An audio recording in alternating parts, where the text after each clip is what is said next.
That's my baby. That's my baby. We're going at it at 110%. I just want 5 minutes of happiness, please. Just give me 5 minutes. And they scored! They did it! Left, feet left. What the hell was that? Oh, yeah! What the fuck are you talking about?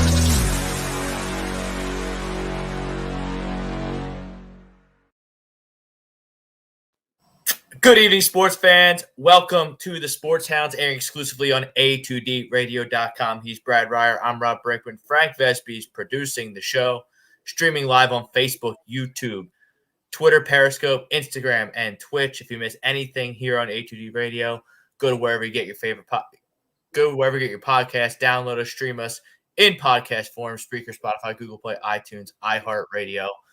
Takeover is real. A2D Radio is absolutely everywhere. Our program tonight is brought to you by our doc, make them yours too, Dr. Paul Vidal at Specialized Physical Therapy. 2 convenient locations in Burlington and Cherry Hill. He's our doc here at A2D Radio. Make them yours too.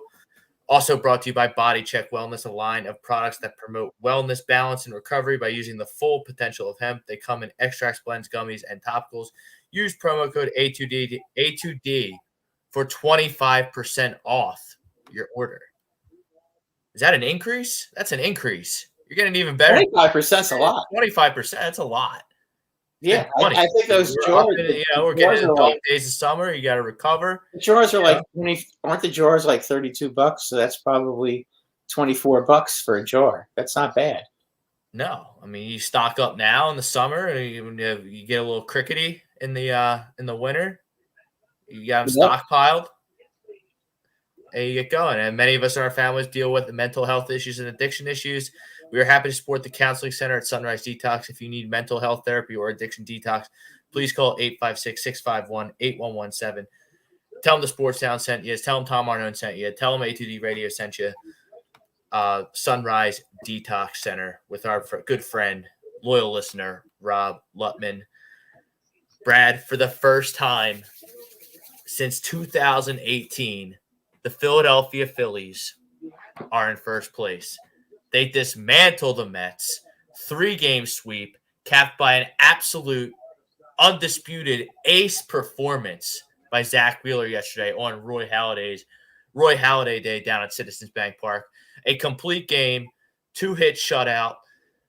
I can't sing this team's praises enough. Now, let's not get carried away a little bit. Let's not get carried away. They're not that good of a team. They have holes. They're playing really good right now. The schedule's going to toughen up.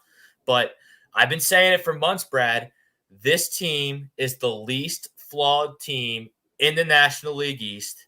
They're going to the playoffs. I've been saying it for months. 8-game win streak. You're in first place. You've essentially buried the Mets. Brad, the Mets are atrocious. They're absolutely atrocious right now. They're talking to themselves. You see Pete Alonso's press conference yesterday? No, I didn't happen to see that. Oh, he's just like all the wishful thinking, like cliche nonsense was coming out of his mouth. And like, it was just. Well, what else is he going to say? I'd be freaking out if I were a Mets fan. Well, like he says they're doing all the right things and things are going to turn around. You just got to. They're not hitting. They haven't hit a lick since the All-Star break. And then they didn't get enough offense at the deadline. No, I'm not a Javi Baez guy at all.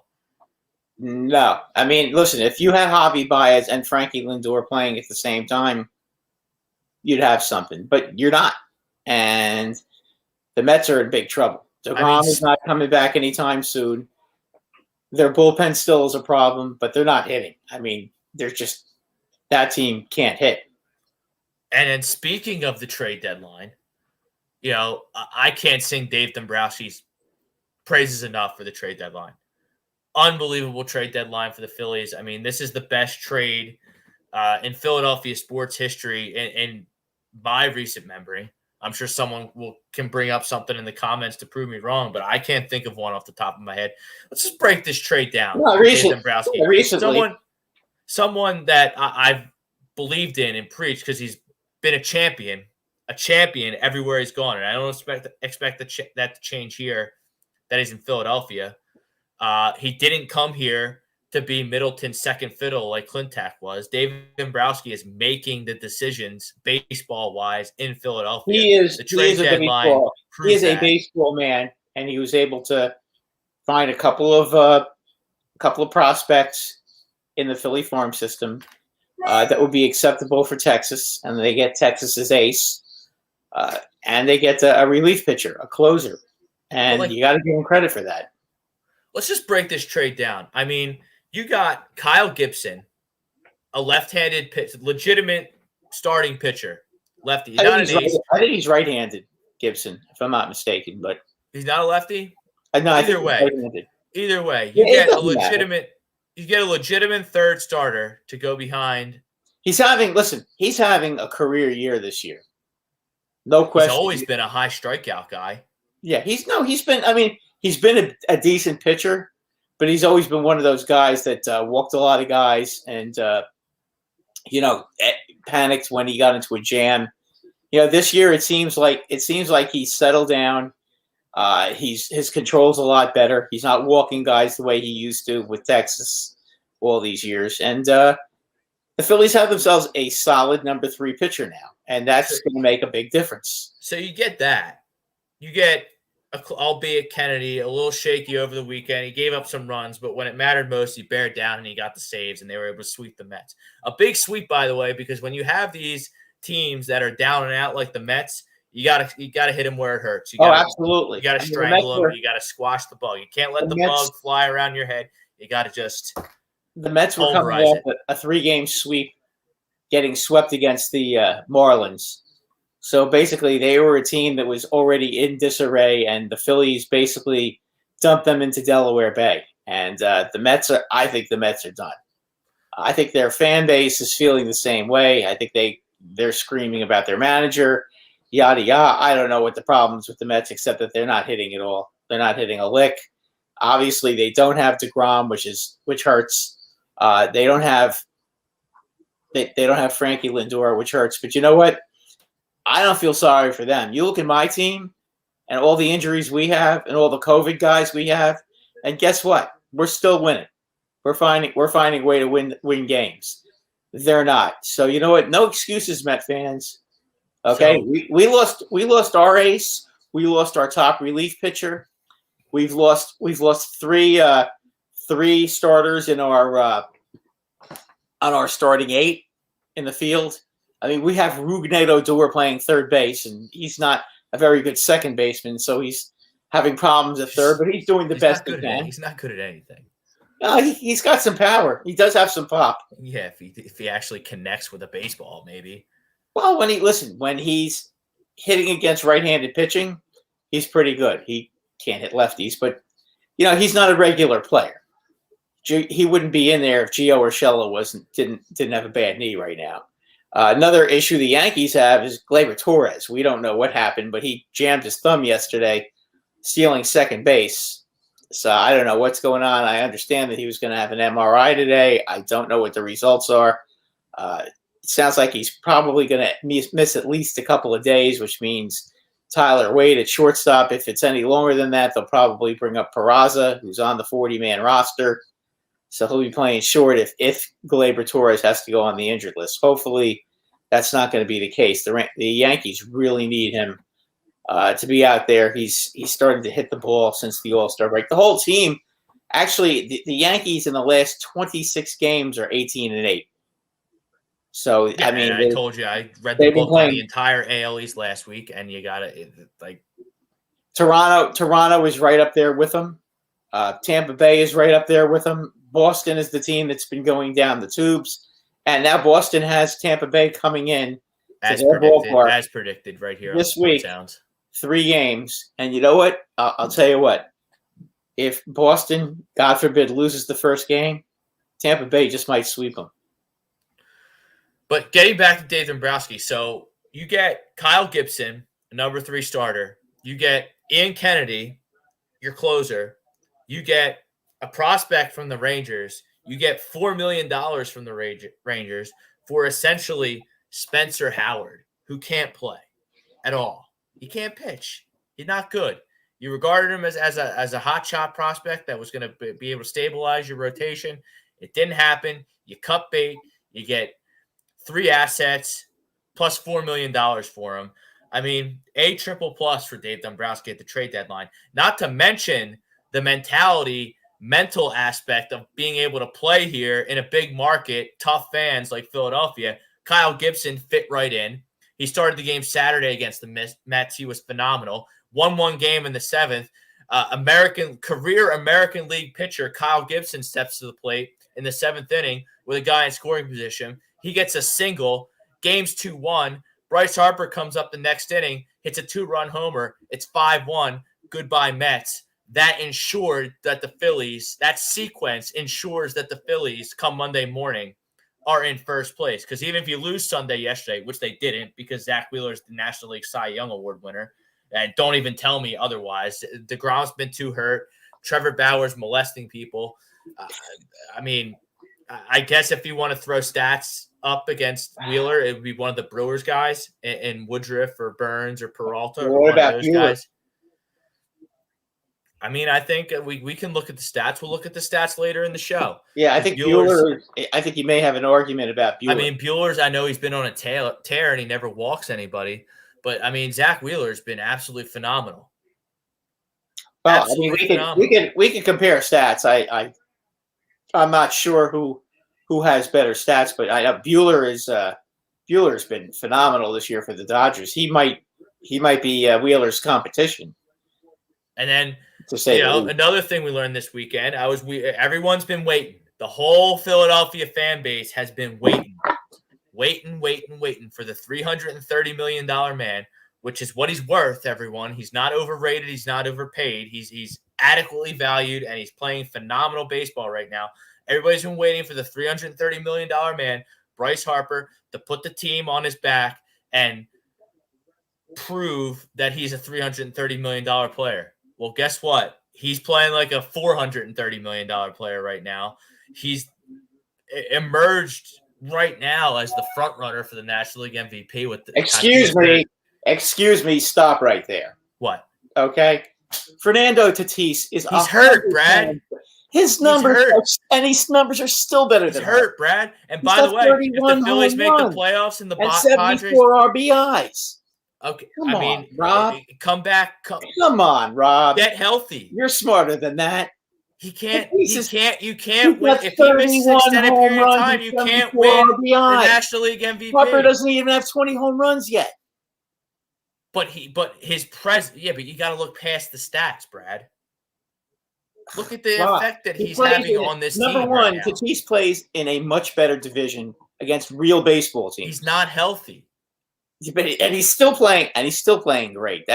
He's been injured all year, and he's still having a way better year than Harper. Well, we'll see how it shakes out because Bryce Harper still has a lot of time left to bolster he does. Bolster his resume. While Fernando Tatis sits on the DL, while the Padres might miss the playoffs. Is that his fault? The guy's hurt. You can't blame him for that. That's the Padres' fault. That's their fault that their bullpen isn't good enough. But I mean, Fernando Tatis right now is head and shoulders the MVP. I mean, Bryce Harper has a long way to go before you can sit here and tell me I don't think he's the MVP. I don't think he has as far away to go as you're making it out to be. Well, let's see.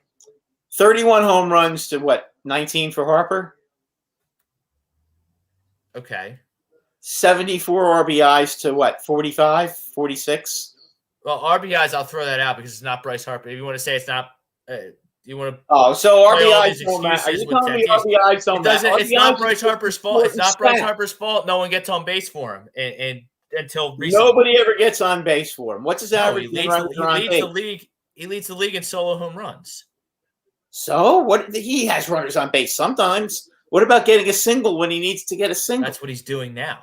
Okay, but he's still almost 30 RBIs behind him. What's Fernando Tatis's batting average? Like 280. Bryce is like 310, and he's got 15 steals. I don't know how many steals Tatis has. I'd have to look. I have to look that far. I would have to look up his steals too, but I don't think this gap in the MVP race in the National League is as big as you make it out to be. I really don't. You know what? Right now, he's head and shoulders ahead of Harper. Harper has a long way to go. He's closing quickly. If Tatis is out till the middle of September, he might catch up to him. I mean, that's a possibility. But right now, come on. It's not even close. Just because you have a team that's in first place by the way, only 5 games over 500. Needless to say, in any other division, they wouldn't be near the top. In the American League East, they'd be in last place. In the National League West, they'd be in 4th place. So, I mean come on, let's not get carried away. You might as well be speaking Chinese right now because the Phillies aren't in the American League East. But they're not a good team. They're not really a good team compared to those other teams. No, I've never called the Phillies a good team. I've said they're not a top team in the worst division. So how can you call Bryce Harper an MVP when his stats are nowhere near Fernando Tatis? He's closing quickly. He's 20. He has 12 home runs less than him. I'm going to bring up the stats. Okay, because I mean this is a silly conversation, but we'll have it anyway. Let me bring them up. Okay, you can bring up Harper. I'm going to bring up Tatis. Tatis stats. I mean you're way off on this. I'm telling you. I mean, listen, I'm not taking anything away from him, but okay, right now, 31 home runs, 70 RBIs, 23 stolen bases. I mean. Yeah, and he plays shortstop. So, okay. I said he was emerging as an MVP candidate, and that. But he's not, and he's batting .292. So it's not like I was wrong. I thought he's hitting in the 270s. He's hitting .292. You know, he leads the league in 2 categories. Get him healthy, and I'm not sure when he's coming back. I don't know when he's coming back. We'll see how it shakes out. Right now, no one's playing better baseball than Bryce Harper right now. No one. Well, right now he's not the MVP.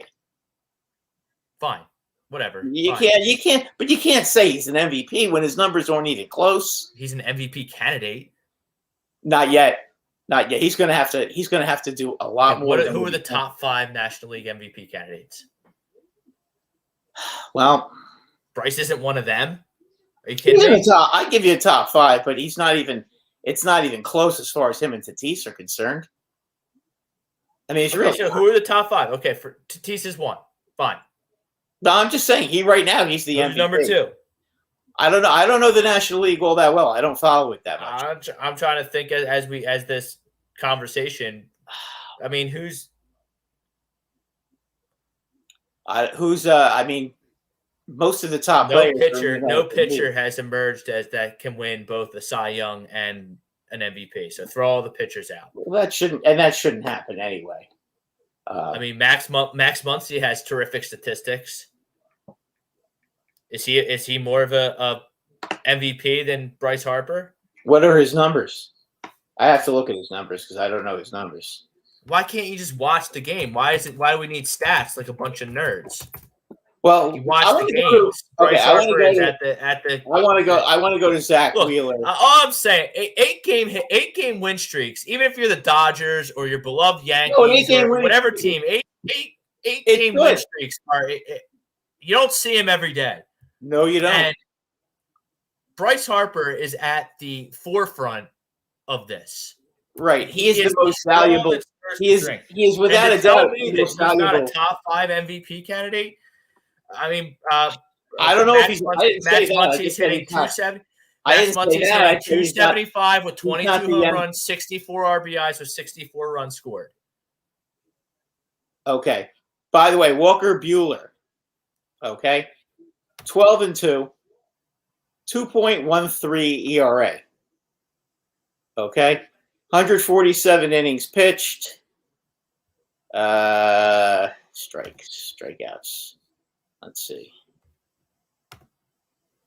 Not that strikeouts really mean. To me, strikeouts aren't that meaningful, but strikeouts are everything. 152 strikeouts in 147 innings. Okay. Walks 38. So he's having a great year. Bring Wheelers up. Okay. My computer. I will. I'll bring them up too once my computer. Okay. No. Listen, I'll look at them on my phone. I just want to make sure we're right here. Zach Wheeler's been great. No, I can't argue. I just don't know if he's been as good as. I'm not going to go by records because records aren't really fair because the Dodgers are. The Dodgers have a lot more talent than the Phillies. 10-6. Win loss is the throwaway. Yeah, Wins, no, I'm not going to necessarily go there because that's I don't not care really about fair. wins. 2.42 ERA. So competitive. Under 3 is ridiculous. Yeah, it's fantastic. 156 innings pitched. 181 strikeouts. So he leads the league in strikeouts. Also leads the league in innings pitched. So he's a horse and he strikes out. Strikes out a ton of players. ERA isn't quite as good as Bueller. It's 0.3 higher? Yeah. Look, they're both. Listen, you could make an argument for either one of those guys, based on what I'm looking at. As I said, you can make an argument for either one of those guys. They're both. They've both been phenomenal. I don't understand how you can watch baseball and not say that Bryce Harper isn't emerging as an MVP candidate in the National League. He's got a long way to go, Rob. He's had. I don't think he has. He's had a couple of good weeks. That's how it starts. These voters. Ryan Howard won his MVP with. Yeah, but he had 56 home runs. I understand that, but he was an MVP candidate until August and September. Well, let's see what he does. Whether you like it or not, Brad, and I don't like it, these voters weigh these months that we're in right now more than the earlier part of the season. Yeah, but if his stats are getting crushed, you can't possibly give the MVP to him right now. Again, we still have it's August 9th. So you have 7 weeks. Let's see what happens. But would I say that he's a candidate? Yeah, he's a candidate, but right now he's not the MVP right now. Let me bring up the odds.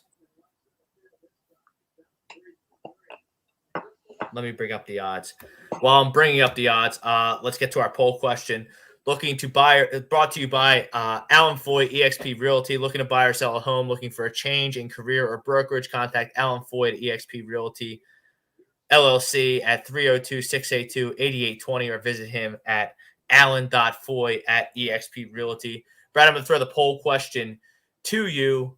The Phillies will hold on to the lead in the NL East, meaning they will finish the season as the National League East champions. Hashtag yes. I think they've got the best pitcher in the division. They have the best hitter in the division. They have probably the most complete team in the division. They are flawed, but the other teams are flawed a lot more than they are. And really their chief competition at this point, in my opinion, is the Atlanta Braves. And I don't know if the Braves have enough this year. With all the injuries, they don't have Acuna. They don't have Soraka.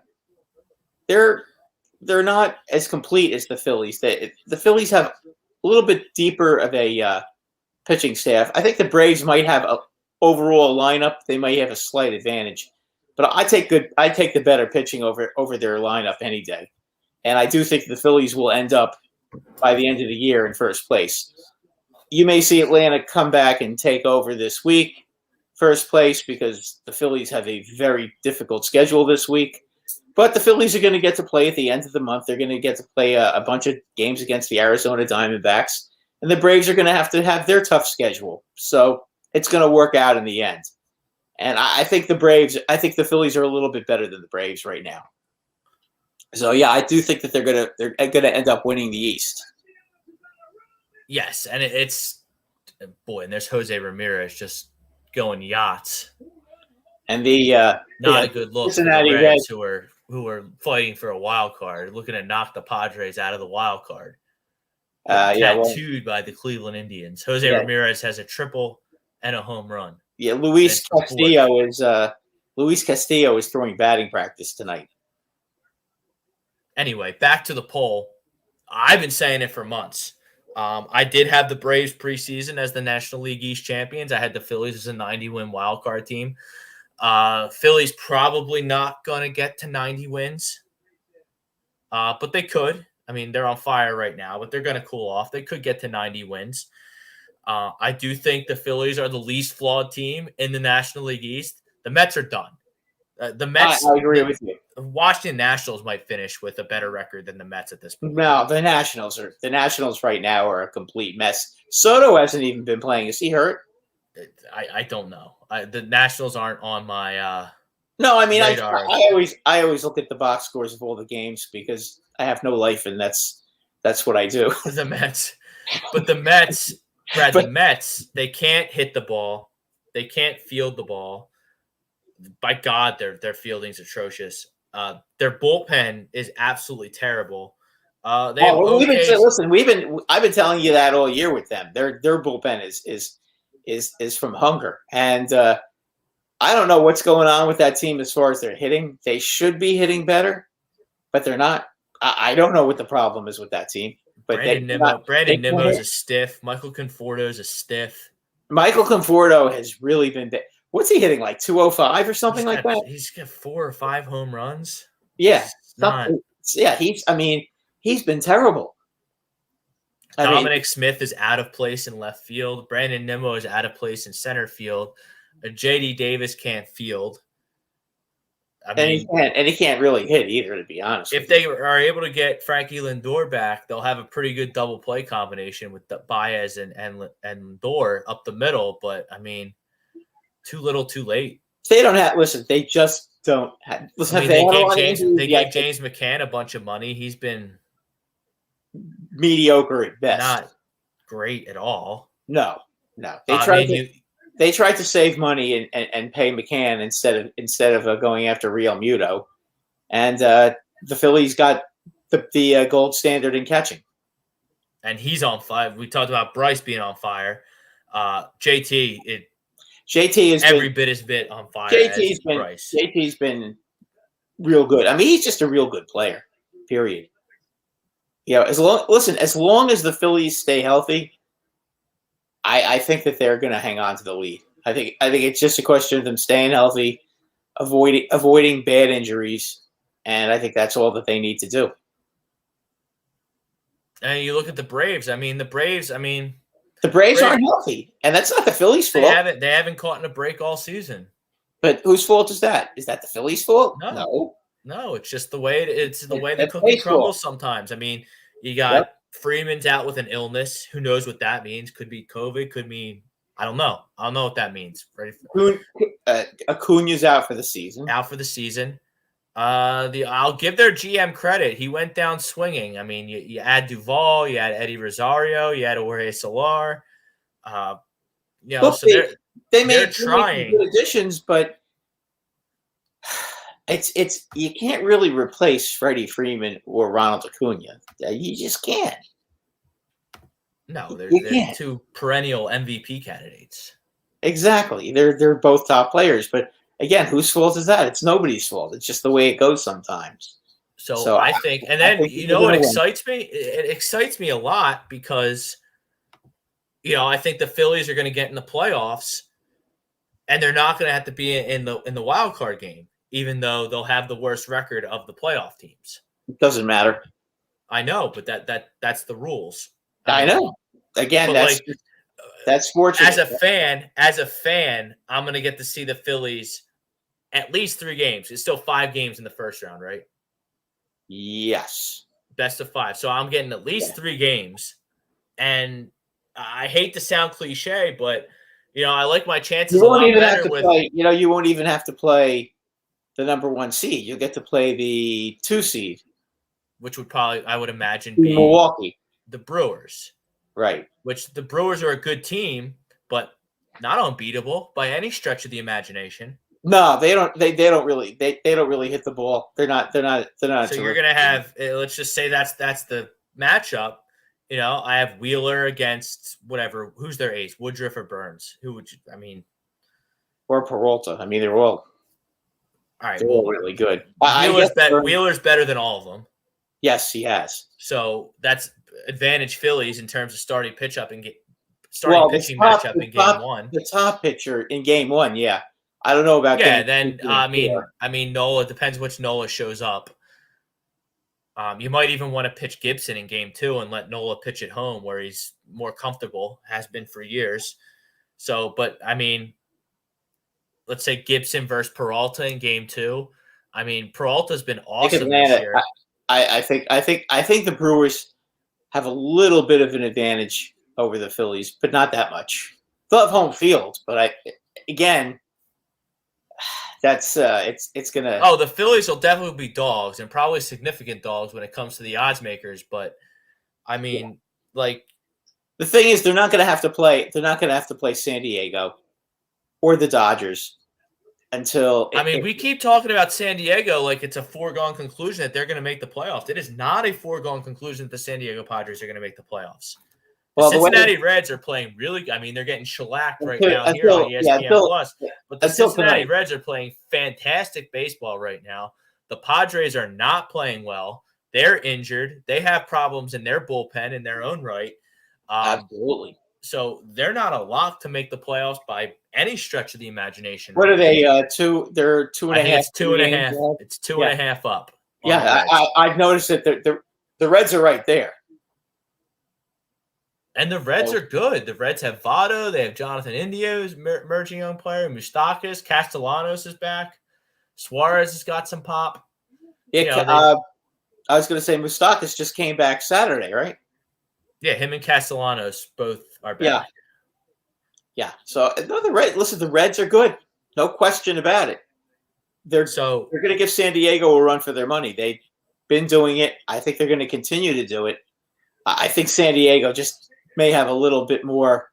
Don't forget, they also get the privilege of playing the Rockies and the Diamondbacks 19 times apiece. Yes. So that's going to help Cincinnati. Well, they also have to play the Giants and the Dodgers a bunch of times. Yeah, that's true. It evens out. That's true. Overall, talent-wise, I think San Diego is way better, but they're not doing it on the field. And again, as long as Tatis is hurt, that's going to keep it close. When Tatis gets back, they'll probably be a much more formidable opponent. So I'm going to agree. You're going to agree. Phillies, they're going to the playoffs. It's going to be a red October. Lock it down. NL East champs, Philadelphia Phillies. You heard it right here on the Sports Hounds. Let's get to some comments. All of our fans' comments are brought to you by All Campus down in Ocean City on the boardwalk. 20% off everything in our store, including hats, shirts, and our team cornhole sets to all subscribers. Our comments. Let's get some comments here. Patrick Phillips checking out on the tube. NL East is a joke at the present time. None of the teams from it are going anywhere. Well, Patrick, I would agree with that, but you still can't take Patrick. Let me explain something to people like Patrick. Someone from the NL East is going somewhere. Someone from the NL East is going to be playing October baseball. And if the division stinks and all the teams stink and all the teams are flawed and they're not going anywhere, by darn it, I want my Philadelphia Phillies to be in the playoffs because, Brad, we learned from the process and the stinky Philadelphia 76ers that playoffs is always better than no playoffs. Always, under all circumstances. You get in the playoffs, you get that experience, you get on the national TV, you attract free agents. Philly's going to have some money in the offseason. Big market. You show the league, you mean business, you get in the playoffs. Maybe you steal a couple of games. Maybe you make it interesting. Maybe give your fans something to, you get the ball rolling for next season. Because that's a thing in baseball. You can get the ball rolling for next season in a playoff push. If you don't make the playoffs and you try your best to make the playoffs, you can build momentum for next season, for your off season, to get new players, get better players. So, that's just a miserable Negadelphia comment, and I'm not going to stand for it. Are the Phillies going to win the World Series? No, they're not going to win the World Series. Are they going to win a playoff series? Probably not. but playoffs is always better than no playoffs. Somebody has to win the division. It's an I know awful division. Patrick's probably one of these guys that thinks every season in June when you can't win the World Series, you just trade all your guys and start all over. Well, I don't know. That's not how sports work. I don't know who he is a fan of. He's clearly a fan of us and the show and the platform, so we appreciate his comment. I just don't know. know. But I'm just saying I don't know what team he's a fan of. Listen, the NL East does stink. And let's be honest, every team that's in the NL East, if they were in the AL East, would be in last place if they switched with the Orioles. Okay? Fact, we know that. If they were in the National League West, they'd be in fourth place. We know that too. But the bottom line is, the Washington football team sucked last year, but they made the playoffs. They gave Tampa Bay a pretty good run for their money. And you know what? I'm sure the Washington fans had a lot of fun watching the game. So it is what it is. I mean, these are the rules. You can argue to kingdom come whether they're fair or not. Listen, the Montreal Canadiens had less points than my New York Rangers. Okay? They had less points than the Flyers. I think they had 2 more than the Flyers. I'm staying correct. They had less points than the Rangers. Okay, and they made the playoffs. Rangers didn't. Guess what? They ended up going to the Stanley Cup Finals. That's why playoffs are always better than no playoffs. Anyone who wants to argue with me on that tanking and kind of throwing games so you get a better draft pick. I'd like to see what the record is at the end of the season. I mean, if you're 82 and 80, that would be laughable. So hopefully that won't happen because that would be a black eye for baseball. Hopefully the Phillies will finish like 88 and 74. No, I mean, I don't think you can. I think it's impossible to win a division with less than like 80. Like, you can't win a division with less than 85 wins. The Mets in 1973 went 82 and 79 and won the NL East. And as a matter of fact, they slaughtered Cincinnati in the playoffs that year, and then they lost in 7 games to those great Oakland teams of the early 70s that won 3 in a row. So anything can happen if you make the playoffs. As much as it pains me to say that, it's true. And it's cliche and it's a bunch of nonsense. And I understand some people are going to hear that and just laugh and say, but Ken, you get in the playoffs, you see what happens. You don't be like the Sixers and lose on purpose. Tell your fans that, the only way to win a championship in pro sports is to win 10 games a year for half a decade. And then when your process comes to fruition, you're not any better than you were when the pro process started. That's not the way you do things in sports. It's not the way you think. Playoffs is always better than no playoffs. We got Tommy Arnone's in the house. Really don't even want to answer this question and jinx them. You can answer. It's all right. Like, we're on this high streak right now, and now we're playing the Dodgers coming up, which should be a really good litmus test coming up to see how good this team actually is at the current time. You are getting Scherzer again coming, and I think what's his name, Trey Turner's coming back too. So he played on Sunday for the first time. He played, so he's going to be back. It's unbelievable. It's unbelievable that the Nationals traded him. This is kind of an acid test, but again, the Braves are going to have to play him too. It's not just them. Yeah, so you got a couple exciting pitching matches. You got Mad Max on the bump tomorrow. Nola against Nola, Scherzer, Nola tomorrow. Gibson back at it on Tuesday against David Price. Wednesday. Yeah, game 1 Tuesday, Wednesday. Then Thursdays is to be determined. I would say Urias. I think looks like Urias if they hold true to their rotation. Buehler is pitching on Friday because he pitched Sunday. Right. So he probably pitched Friday. So you missed Buehler. I don't know what the Phillies are going to do. I don't know. Why don't we pitch Ranger Suarez and try to win it with their bullpen? Yeah. I mean, 2 out of 3 would be huge. Yeah. Listen, just don't get if you can win that Gibson start and beat David Price, that's a big get. Well, that would David be a big Price. get. You know how I feel about David Price, Rob.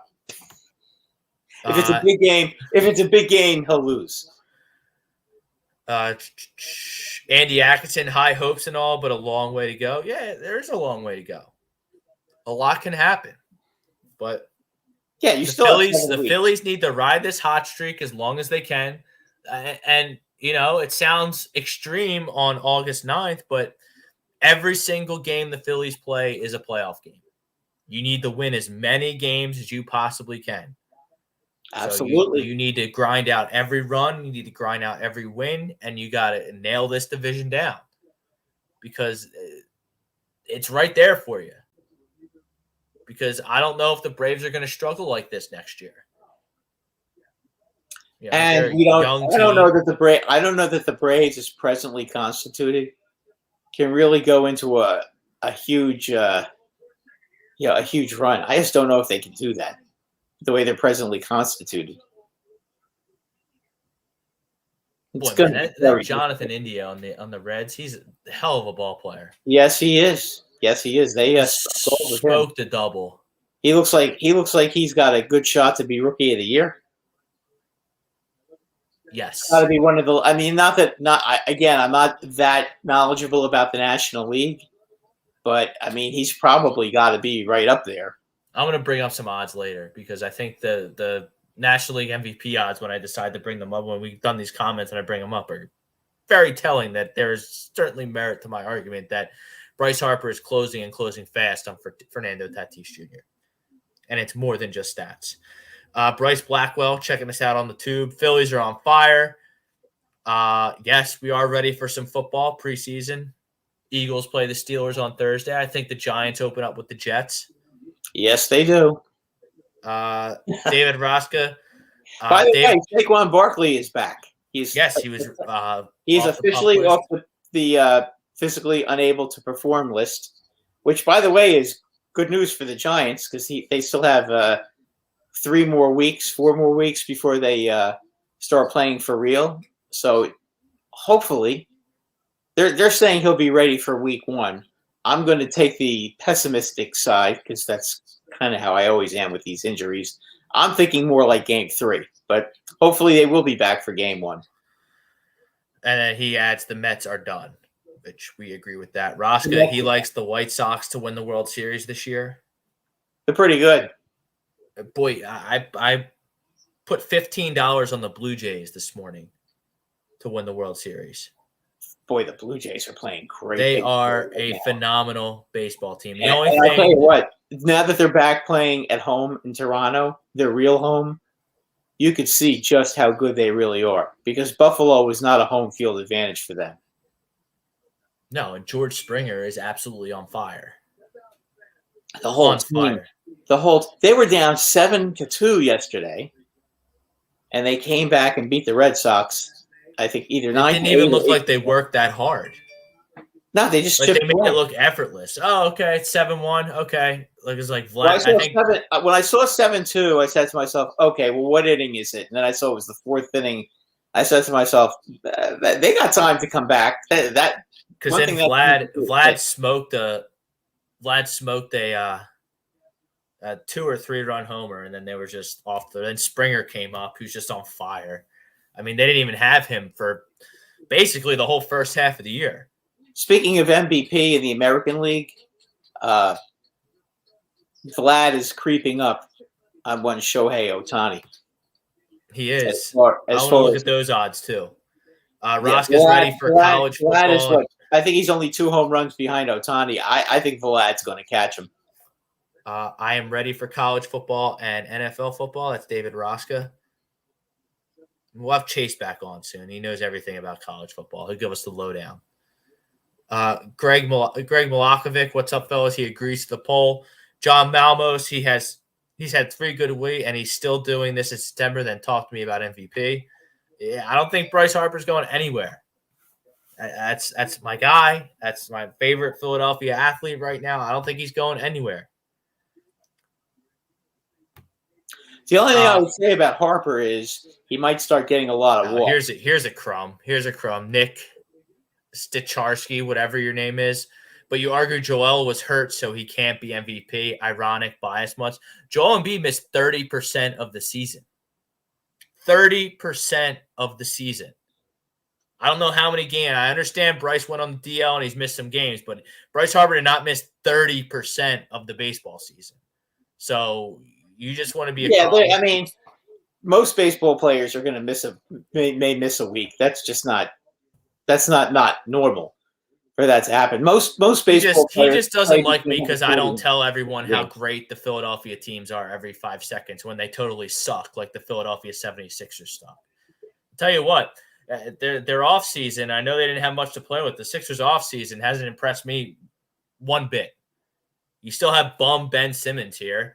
You give Danny Green 2 years, $20 million. What a terrible contract that was. He's old and he's a loser. I mean, I can't with the Sixers. So I think my team had a great off season. Not just a good off season; they had a great off season. It's not like there were any real top-notch free agents that they could have signed. So when the dust settles, they're able to bring in Fournier, who's going to be their their 2 guard, which is a huge improvement on Reggie Bullock. What's the Phillies record right now? They're 5 games over 500. I understand that, but how many games have they played? Probably around 110. I would think 110, 111, something like that. So 91. He's played 91 out of 110.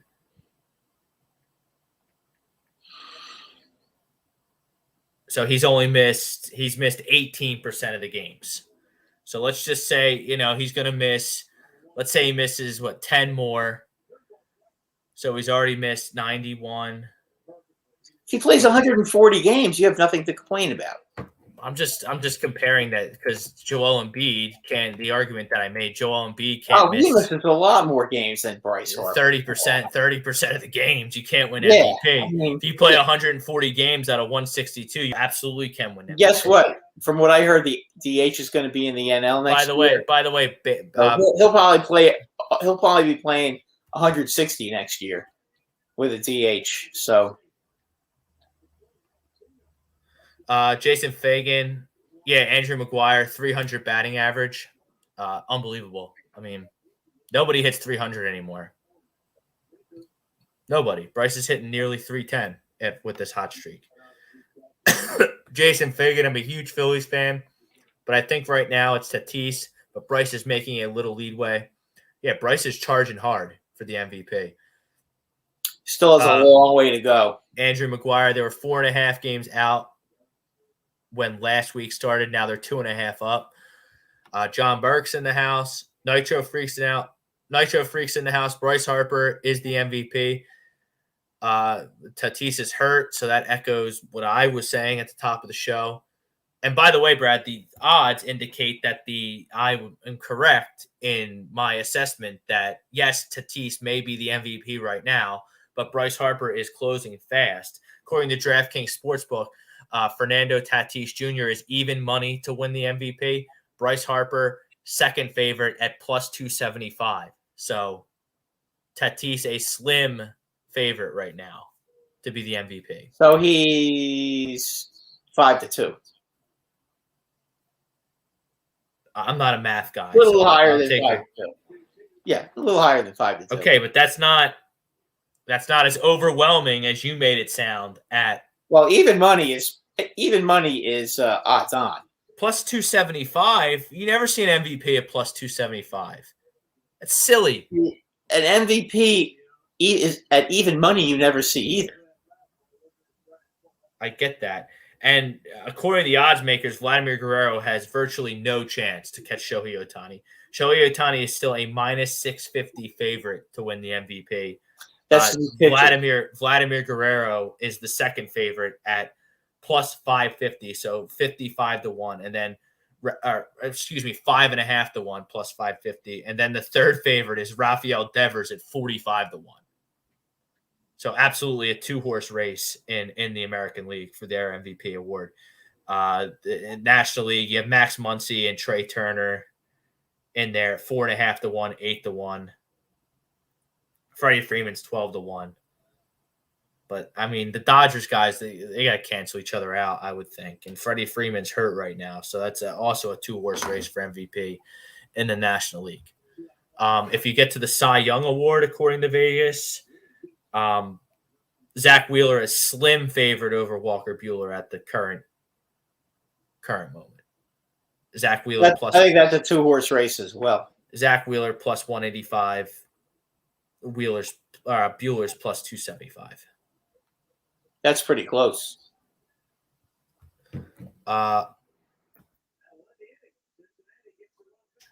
Carl, Andy Atkinson says Max Muncy's top 5. Max Muncy's been a great player this year, but to put him. What are Max Muncy's numbers? I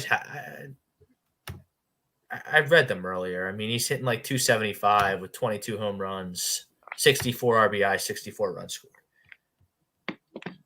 How many home runs? 22. Oh, come on.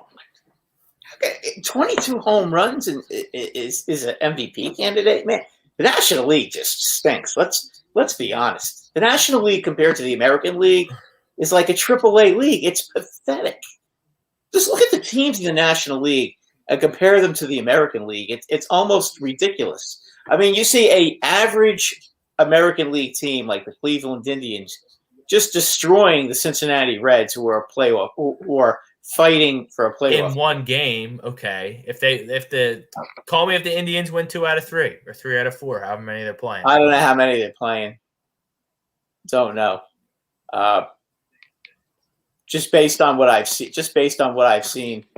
it's pretty embarrassing. You take a look at the American League. So I said you got 4 teams in the American League East, at least 10 games over 500.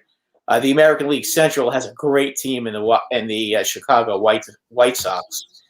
In the American League West, you have 4 teams that are over 500 right now, that are either 500 or better, including 2 excellent teams in the Oakland A's and the Houston Astros.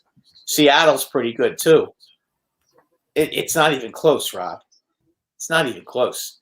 I mean, the National League right now is really a 5-team league. You're the 5th best team in the league because you're in first place, but the other 4 teams are obviously the 3 in the National League West and Milwaukee. Bryce Harper's on-base percentage is also 420, by the way. So he's getting on base. That's very good. 42% of the time. Are you seriously going to tell me that he's a better player than Fernando Tatis? Come on, Rob. The best player in the league. Okay, so let me ask you a question. If you LeBron James, it's not always about that, Brad. LeBron James should have 18 MVP awards. Kobe Bryant has 1 MVP award. He should have at least 3. Shaq has 1 MVP award. He should have at least 3. Fernando Tatis's numbers are way better than Harper's numbers right now. Okay, then how come the DraftKings Sportsbook odds have Fernando Tatis as only a slim favorite to be the National League MVP? I don't know. Look at the stats. It's not even close. Harper's going to have to play a whole month, and Tatis is going to have to be out a whole month to do what he's done. The Carl Gabrielson, yes, we went over the odds. Thank you, Tony. Timothy Hickether, do you guys think that Zach Wheeler can win Gold Glove? I mean, I wouldn't know that. I'll throw that one to you. I mean, the fact that I'll have to throw that to you. I have no idea. Pitchers Gold Gloves, I think, is kind of a little bit of a joke, but sure. Some of them were sure. Zach Wheeler, Gold Glove, National League. Look, I'll tell you what. The ones that can play their positions, it makes a difference. I give you an example of an incredible fielding pitcher, and that was Mike Mussina. I mean, didn't Glavine win a bunch of them too in the National League? Mussina used to own the Gold Glove in the American League. Jim Cott, I don't know if you remember him. It's like one of those things where like one guy just people are filling out their ballot. Oh, who won last year? All right, I'll just vote for him again. I mean, who cares? Yeah, I mean, how hard is it to field? Mariano Rivera was a terrific fielding pitcher, but I mean, you only notice the pitchers that can't field. To be honest, that's rare for a bullpen guy. So I will give Mariano Rivera credit for that because a lot of times these guys lay down bunts and the later innings against relief Listen, pitchers, he and choked- it's he you did can choke on- you hold your breath when they're He trying did to field choke the on. baseball. He did choke on one, Rob, in the World Series in 2000. Yeah, or no, the one time 2001. he's got 18,000 World Series rings. He's got Yeah. 18,000. He was a great fielder. He's got moment upon moment in MLB history. You're going to focus on the one game that they lost to the Diamondbacks, who they should have beat. Okay. Is Wheeler a good fielder? I don't know. You'd have to tell me that. He's not bad. Like, I don't know, who knows? Does Matt anybody Spillane, really they're worry about 100. that? Here's an interesting stat from Matty Spillane. Checking us out on Facebook. There are 171 players with qualifying ABs that have more at-bats with runners in scoring position than Bryce. Hence the reason his RBI totals is way down. So he hasn't had opportunity to get he hasn't hit with runners in scoring position.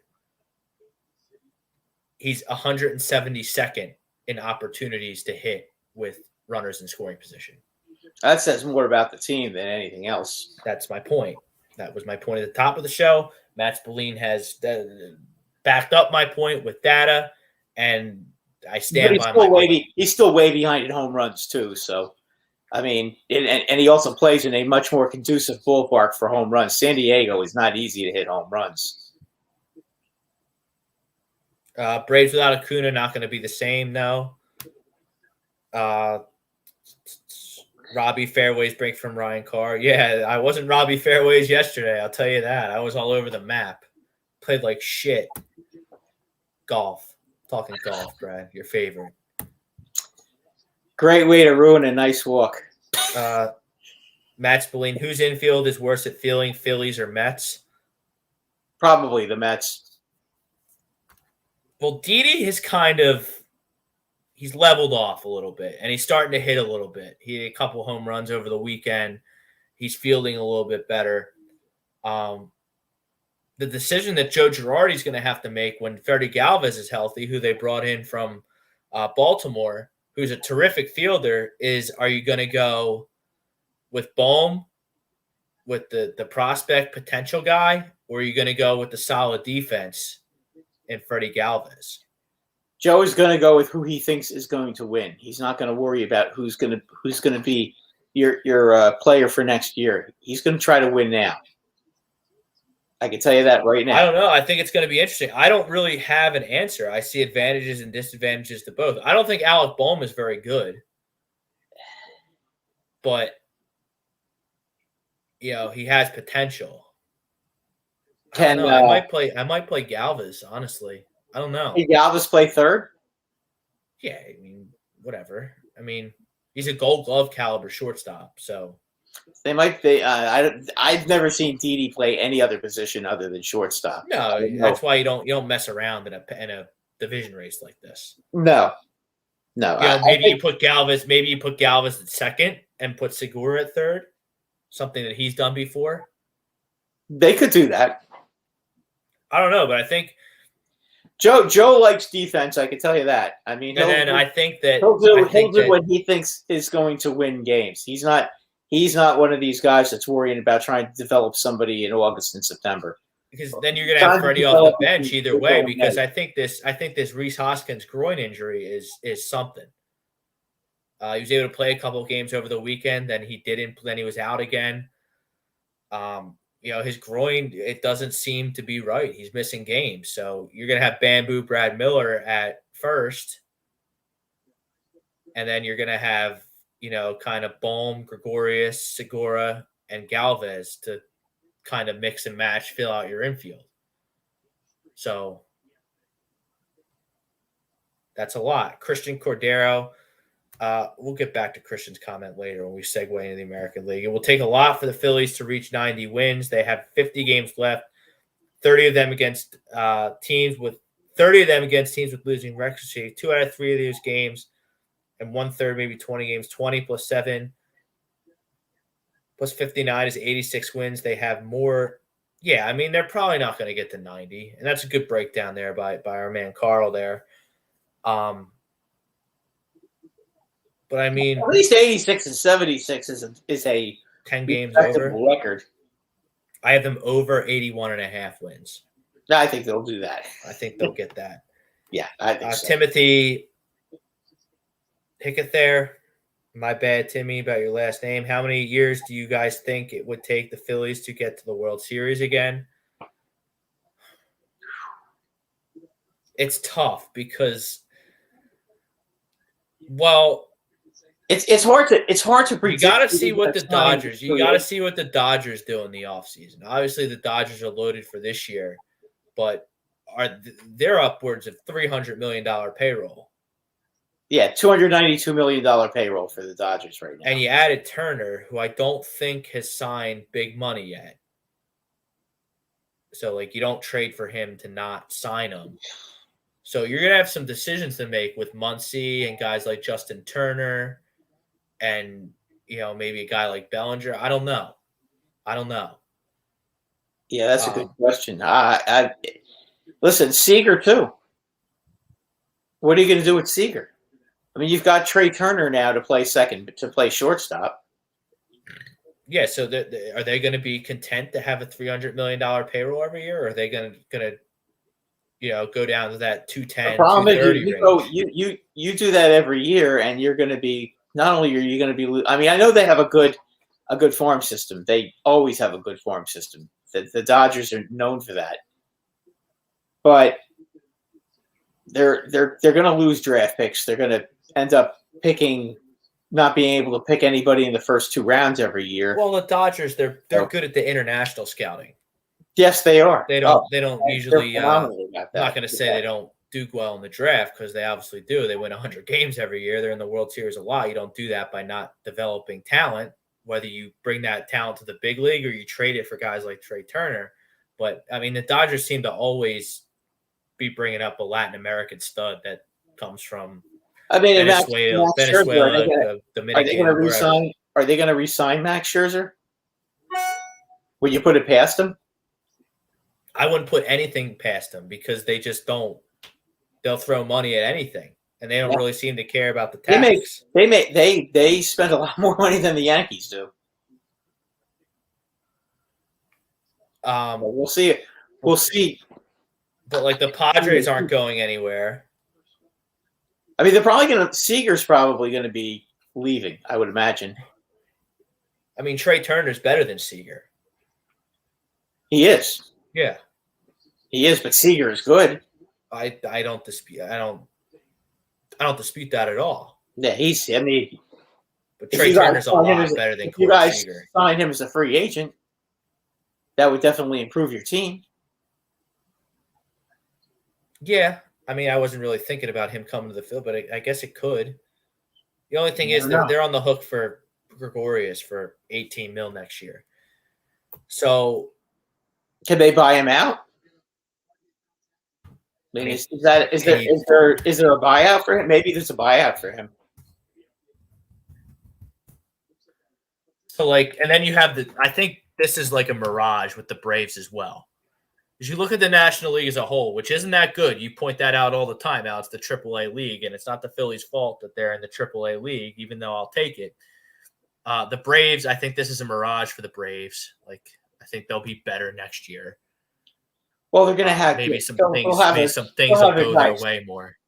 Yeah, they'll have health next year at least. You would think. The Dodgers are still going to be good. I don't know if the Giants are going to be able to sustain this. Are the Giants going to win 100 games again next year? They're kind of like an old rickety team. They are an old team. So we'll see.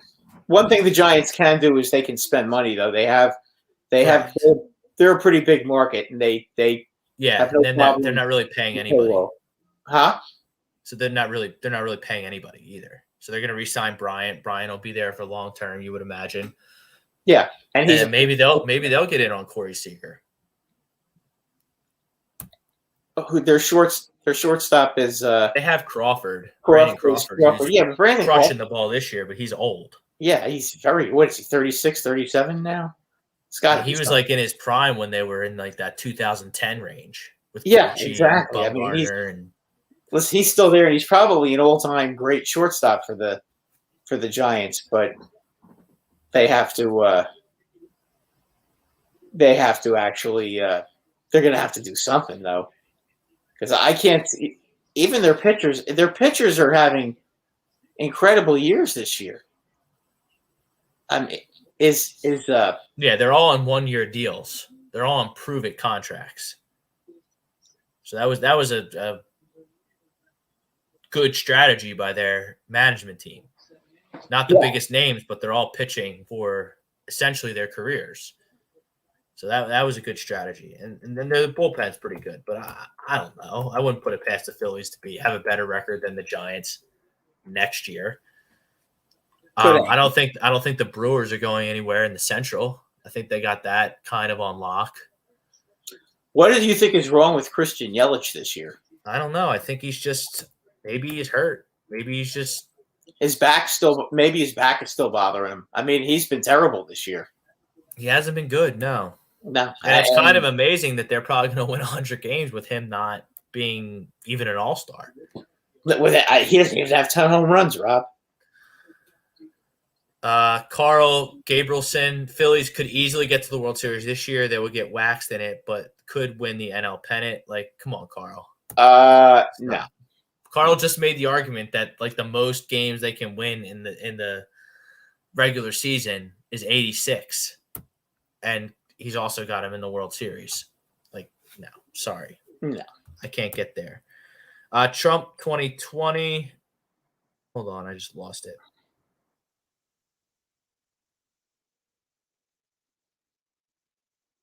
Trump 2020 says the Braves will win the division. So I guess he disagrees with our poll. Well, there's really only one team that, in my opinion, can challenge the Phillies, and that's the Braves. Carl thinks that the Phillies, if they get in, are going to win a playoff series. Okay. You think they can beat the Brewers best of 5? I don't think they can. I think they'd lose 3-1. Buddy White's in the house. What's up, buddy? Hey, buddy. Yes, Jason Bennett. They probably will start Suarez on the Thursday for the day game. David Price, not the same. He can be beat. Yeah, that's David Price can always be beat. That's the game you got to win. Please refer to David Price by his correct name, by the way. Yankee bitch, David Price. Yeah, so you got to split the first 2, and hopefully you can win the day game on getaway day. David Price stinks. I don't care what his record is. When he sees the Yankees, he gets carpal tunnel syndrome in his hand. He's not gonna have to play the Yankees until. Yeah, he trembles. Every bone in his body trembles. Well, he's not going to be playing the Yankees on Thursday, Brad. He's going to be playing the Phillies. Yeah, that's true. But he stinks. You'll beat him. You'll find a way. NL has more parity and more good pitching than AL, hence more mediocrity. Yeah, right. Keep trying to tell yourself that. Bunch of under 500 teams. They're not a bunch of under 500 teams. They're terrible. That is the worst of. This is the worst National League I've ever seen. You say that every year. This is by far the worst. I mean, you have 5 garbage teams in the NL East. The NL Central has 1 good team and 4 garbage teams, and the NL West has 3 good teams and 2 garbage teams. I mean, but the whole league is garbage, with the exception of those teams. If you take a look at the stat leaders in hitting, okay, in the top 10 in every department, 7 or 8 of them are American League players. I mean, you have to go way, way down to find a National League player. It's almost ridiculous. All right, let's segue. I mean, it is what it is.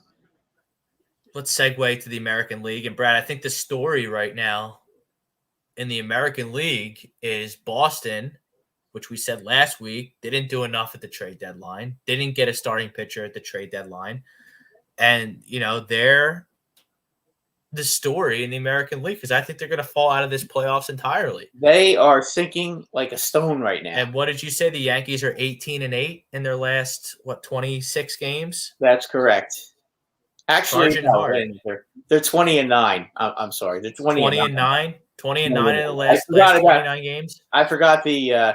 I forgot. I didn't count Friday and Saturday's wins or Sunday's loss. So they're 20-9 in the last 29 games. I mean, you look at these standings in the American leagues, and nothing this week has made me deter from my take of Yankees winning the AL East and the Tampa Bay Rays and the Toronto Blue Jays facing off in the wild card game. That's how I see it. Oakland destroyed Texas, but I mean, everybody destroys Texas. Texas is a sorry. Texas is terrible. I mean, they gave Kyle Gibson, Ian Kennedy, and $4 million for Spencer Howard. They don't know what they're doing. No. Like John Daniels is obviously on crack with some of the moves that they've made. Texas is terrible. Baltimore is terrible. The rest of the league has gotten a little bit better. I don't know what happened to Minnesota this year. So, Brad, your Yankees, just to give you a standings update on how good the Yankees are playing right now, just totally rejuvenated since the trade deadline. You get Gallo, you get Rizzo, and you get the lefties, and they seem to be pitching By the better. way, little update, Rob. Gardner is now leading off, and LeMahieu's been dropped to 6th. Gleyber Torres is out tonight. They called up one of their minor leaguers to play short, and Tyler Wade is at 3rd. So they have sustained yet another injury, it seems like every day, with this team. But that's the deal right now. So the Yankees are 61-50. They are 2.5 games back of the Red Sox for second place. 1 in the loss column. They are 6.5 back of the Tampa Bay Rays. So they got some work to do. Tampa Bay's 8-2 in their last 10, as are the Yankees. Toronto is also 8-2 in their last 10. Boston only 2-8 in their last 10 games. They are going the wrong way, and they are going the wrong way fast. They're going to be out of this thing quick because Toronto's playing terrific.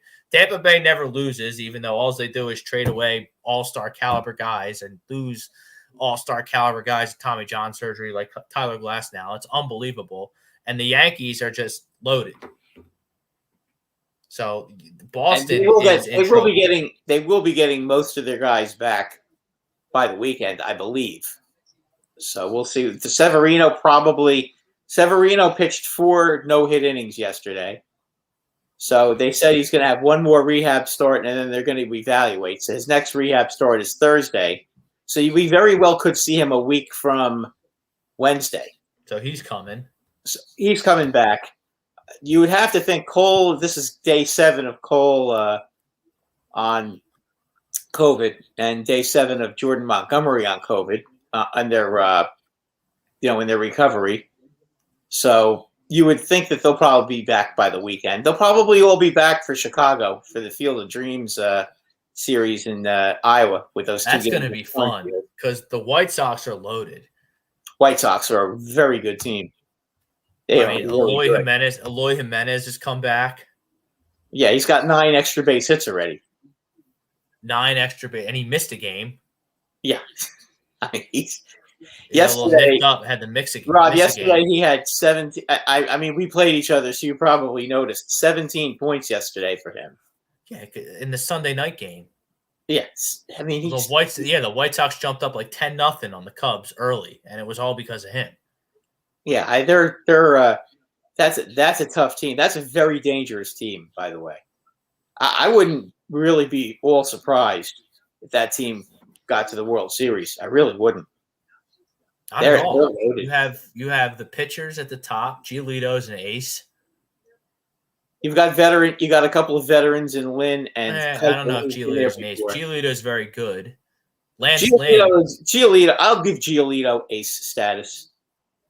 He has when he has bad games, he's horrible. I mean, he's had games where he's been awful. I wouldn't even start Giolito in game 1 of a playoff series. I would start Lance Lynn. I'd start Keuchel, but Lance Lynn. Look at Lance Lynn. Lance Lynn is a bulldog of a pitcher. That was a great signing. Keuchel, yeah, it was. But Keuchel's also great in playoff games. Yeah, well, they're your top 3. I mean, whatever. You give Keuchel game 1 or game 2. You have Lynn pitch the other one, and then you have Giolito in game 3. They're a formidable team. And then they don't even have Luis Robert. Robert's going to come back and going to be a stud. So and they lost a very good second baseman they traded Nick Madrigal got traded, didn't he? Yeah, but he was out for the year. So he's their top prospect. So they traded him to the Cubs. And you have Kimbrel and Hendricks at the back end. Yep, and either way that you can't lose with that one. Just to put in perspective how good the Toronto Blue Jays are playing, their run differential is a plus 123. Tampa Bay's run differential is plus 121. Chicago White Sox run differential is a plus 121. Oh, Toronto is right now. In terms of rolling, I think it's like 25-1 in that neighborhood for them to win the World Series. Toronto offensively, their lineup might be the best lineup in the American League. I think you're right about that. Yeah, I think so. Their pitching is mediocre. I mean, they don't have great pitching. I mean, Rao and Ryu, however you pronounce his name, him and Robbie Ray are their two top pitchers. I mean, they're good. They're not great, but really, they only have to if they give up 3 runs in 6 innings. If they pitch to a 4.5 ERA, that might be good enough with that lineup. Might be. I wanted to bring up we went over the American League MVP odds. Shohei Ohtani's still I guess a monster favorite. I guess so, because he's pitching, but Carl Gibson, you don't seem to understand the parity of talent, by the way. If you add up everybody's records, you get a winning percentage of 500. It's a mathematical certainty. Your comment that the NL is bad because they don't have as many dominant teams as the AL is flawed. You want to take that? So wait a minute. You're going to tell me, whoever this guy is, you're going to tell me Carl Gabrielson. You're going to tell me that the National League is better than the American League? Really? I don't think. Please stop. Please stop. I don't think that at all. Just look at the top 10 in pitching and in batting. Okay? How many top 10 National League players are in there? Okay? The only top 10 player in the National League that's in the National League that's in the top 10 is Fernando Tatis. Everybody else is in the American League. Okay? For home runs. I think the second guy in the National League has 22 home runs. So and RBIs, it's the same way. I mean, the American League has guys who've hit over 30 home runs. So what are you talking about? And don't give me the designated hitter crap, because that is a factor though, Brad, in the home run totals. That's not a good stat to bring up in your argument. What, the home run totals? No, yeah. First of all, Ohtani. The National League's bringing a knife to a gunfight when it comes to the home run totals. It's not fair. Why is it not fair? Because they have an extra hitter in the American League. So that means that none of their hitters can get into the top 10. Okay, Brad, but I mean, if you're talking about the totals, I understand that. But you're talking about the home run totals in the National League versus the American League. Of course, there's going to be more home runs in the American League. Do you think that the comparison between National League pitchers that have hit home runs and American League batters that have hit home runs, or American League DHs that have hit home runs, is even close? Oh, of course not. That's not a good stat. That's why they hit more home, but that's why they hit more home runs in the American League. How many DHs are in the top 10 in home runs? Ohtani. Okay, but he's also a pitcher. Ohtani. So if he was in the National League, he'd be playing every day. He'd still be. If they find a place for him to play in the National League, they put him at first base or put him in right field. Yeah, they put him somewhere. Okay, what's your point? The point is you're making like the DH. It's because of the DH. It's not. Okay, but Otani's a freak. Not all DHs are like Otani. No. All right. That So can play somewhere. And Guerrero's not a DH. No, he plays first base. Right. That's what I'm saying. Teoscar Hernandez is not a DH. I mean, just take a look at the top hitters in the American League. Now because this argument. I mean, American League home run leaders. And what's your question? You want to know how many home run leaders are DHs? And what's your contention that I don't think it's a big factor. You don't think it's a big factor because we're going to look at this list. You're looking at the list. You're going to look at the list and you're going to see position. There's not going to be DHs on there. You're not going to have 5 DHs. Maybe one. Maybe JD Martinez. I mean, I don't know if he is, but I'll look it up. I have it right here. Okay. Good. Runs batted in, home runs, complete leaders. Now this is a full MLB list, so I gotta Shohei Ohtani. He's a DH. He plays DH when he bats, so he's played most of his games at DH. They have Vladimir Guerrero on ESPN. According to ESPN, Vladimir Guerrero Jr. is listed as a DH. Now, I know he plays first sometimes. He plays first base just as many times as he DHs. All right, Matt Olson would be third. He's a first baseman. He's a position guy. He's a good fielder, too. Great ball player. Marcus Semien has 26. Wow, Marcus Semien has 26 home runs. Wow. He's not a DH. Shortstop, Gallo. Okay, so I guess you're right. So what's your point? That the American League has way better hitters than the National League. It's not just because of. But don't you understand that the American League builds their team with one extra hitter that they have to plan for? Sure, no, I understand that, and that's why the American League pitchers give up on the average half a run a game more than National League pitchers because they don't have to face a DH. And yet the American League still has better pitching than the National League. And they prove it again and again in the All-Star game, and they prove it again and again every year in Interleague. Now, I think Interleague is probably the fairest way to look at it. There's a reason why there's a lot more bad teams in the National League because the American League has pounded the National League. I mean, you look at the Braves. Okay, but what is that? All this is cyclical, though, Brad. Like the American League's on a hot streak right now. Let's just look at the All-Star game.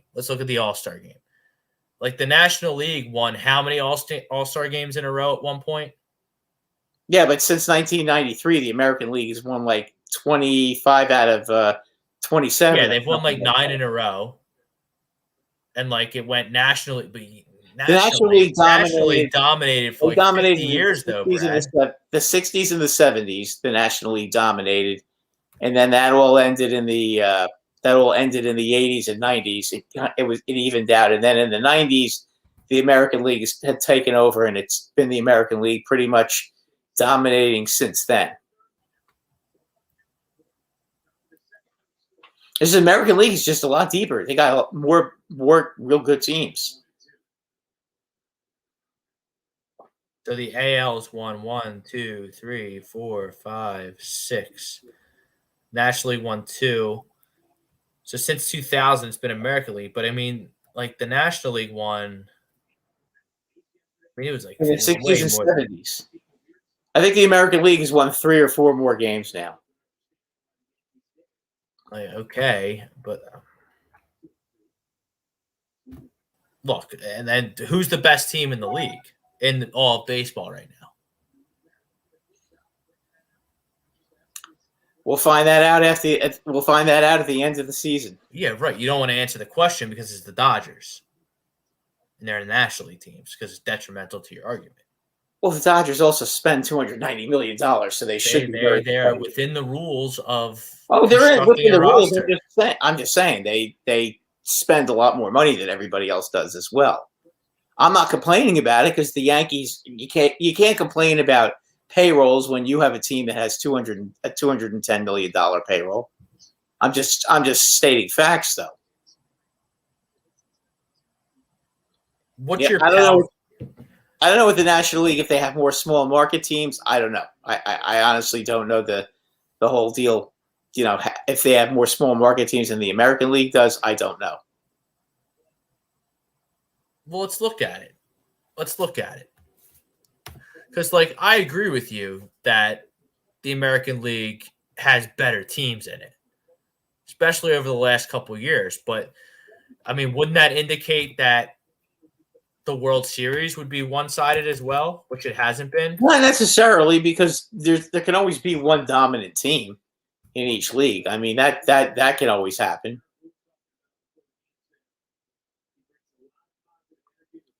And then the last time, who won last year? The Dodgers. Dodgers won last year. Really, the only reason the Dodgers aren't going back-to-back is because – right, who won the last? Was it the Astros who won the last time it was a full season? No. No, Washington won. Washington beat the Astros. The year before that, Boston won, and the year before that, the Astros won. I think you have it reversed. And the Astros only won because they cheated. Well, they cheated, so.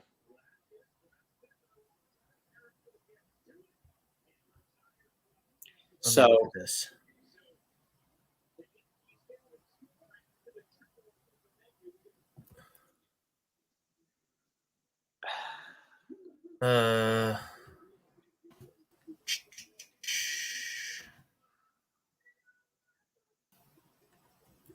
Yeah, I'm trying to remember. Hold on, I have it right here. Yes, the Red Sox. Yes, okay, so you're right. So shortened season, Dodgers won. Nationals, Boston, 2018. They cheated too, by the way.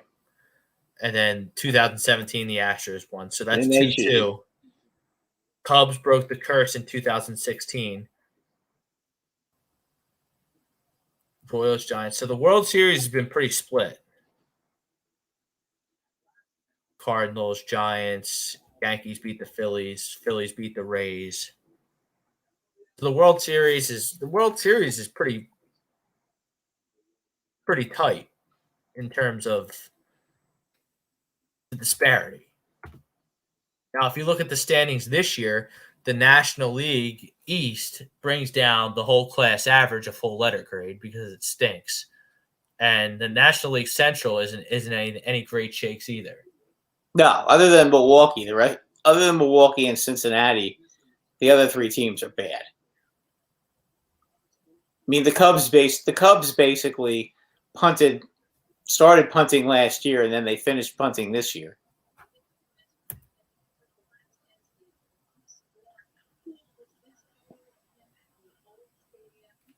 So I'm just trying to think about how many small market teams are in the American League compared to the National League. We have the Royals, the A's, the Rays. The small market teams in the American League. The difference between the American League is the small market teams in the American League actually compete. Yeah, they're all good. I mean, the Rays and the Rays are really good always. Oakland's pretty good. Oakland always finds a way to compete. Seattle's not bad. Minnesota usually finds a way to compete, although this year they fell apart, but they've been pretty good for most of the decade. Cleveland usually is pretty good. They're a small market team. The only big market team, well, there are two big market teams in the American League Central: Detroit and Chicago. Detroit's actually kind of good. They're rebuilding nicely. Yeah, Detroit has gotten a lot better. I think they'll be the team challenging Chicago next year if they can sign some free agents. They can find people who get to play there. A lot of young talent there, especially pitching wise. Yep. They extended Jonathan Scope today. Akil Babu, who's just been unbelievable as a Rule 5 guy. They got some guys coming. Yes, they do. They've had a lot of high draft picks. So if they drafted well, they're going to be competing next year in that division because they might finish second this year, and they're only going to. They don't even have Rob. They don't even have their ace starting pitcher. Who's their ace? Who? He's left-handed. Not Casey Mize. No, Casey. No, their ace has been hurt for most of the season. Just can't remember his name now. The left-handed pitcher. Oh, what the heck's his name? I can't remember his name. No, it's not Turnbull. It's not Turnbull. What is his name? Bailey? No, is that his name? Matthew. I know his first name's Matthew. I just can't remember his last name. Matt Boyd.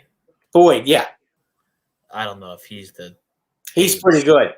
I think Casey Mize has surpassed him. Casey Mize had an excellent season. Yeah, well, he was good. I mean, no question. So I'm interested on what the pulse of Yankee Nation is because before the trade deadline, we thought that they were a dead team. They looked like they were dead. You thought Cashman and Cheap Hal were the worst. How has Yankee Nation kind of shifted after these moves and being 11 games over 500, essentially 11 games over 500 in your last 30 Cashman was able to bring in 3 players that the Yankees didn't have to pay for. So we got to give him credit for that. I'm not going to give Steinbrenner any credit for anything because he's not paying for any of these guys. I'll give Steinbrenner credit if he pays Rizzo and the Yankees get to keep him. Then I'll give him a little credit.